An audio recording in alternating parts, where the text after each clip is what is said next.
walls, no floor. It was like we stood in a thick fog, staring at one another. I held my ground as he drew closer, eager to feel his touch. Eager for this fantasy that my stressed-out mind had apparently conjured to run its course. I could use a break. And if I'd been watching the new Superman movie a few too many times, and my sex-starved, stressed-out body wanted to conjure up a bigger, darker, sexier version of my favorite superhero, well, I wasn't going to argue.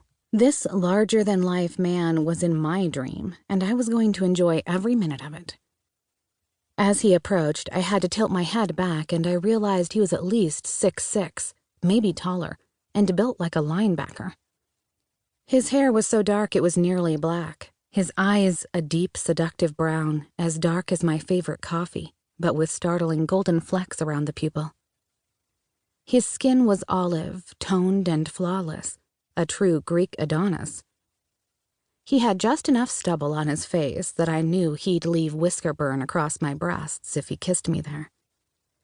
My nipples tightened at the idea of those full lips sucking and tugging.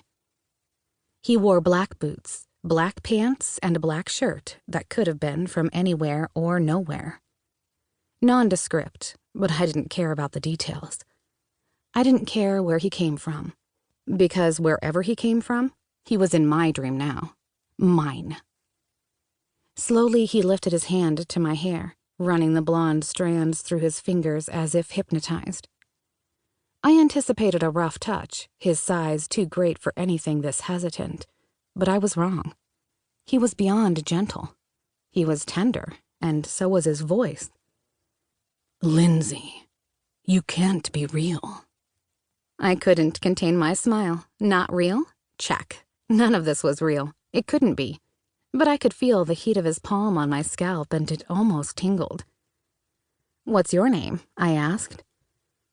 "Kyle, I am a hunter." A hunter? Well, didn't that just fit this superhero hot-as-hell fantasy I had going on? Yum. "Are you hunting me?" Please say yes. Please, please, please say yes. He could hunt me, strip me, shove me up against the wall, and fuck me until I screamed. I'd never had an orgasm without my battery-operated best friend. No man had touched me in 5 years. Not since Wyatt. Not since the sperm donor. Being a single mother made the dating thing a real pain in the ass. I was never just on a date. I was auditioning dads, and so far, none of the men I'd met were good enough for my Wyatt. And if they were, well, so far, none of them were interested in an instant family. I was too young, only 24, and guys my age were still more worried about what kind of beer they were going to drink on Friday night than taking a 4-year-old to preschool and packing lunches. I had baggage, which meant I slept alone. Except Kyle was touching me now, and I wanted more. Craved it. I ached for it. I hadn't had a dream this delicious since, well, ever. He was staring at me, his fingers lingering in my hair, rubbing the strands between the pad of his thumb and his first 2 fingers, like he could taste me through his skin. He closed his eyes, and I barely resisted the urge to reach up and touch his face, rub my palm over the stubble coating his chin. His lips were full and wide, and I wanted to touch those too. "I can't smell you." That was weird, but okay. Yeah. I took a deep breath, testing the air in this weird, not real fantasy landscape. There was nothing. Odd. "I can't smell you either." His eyes opened, focused like lasers on my lips. "I want to kiss you." Geez, was this fantasy man going to get on with it or what? As sexual dreams went, this was ridiculous. I wanted him. Now.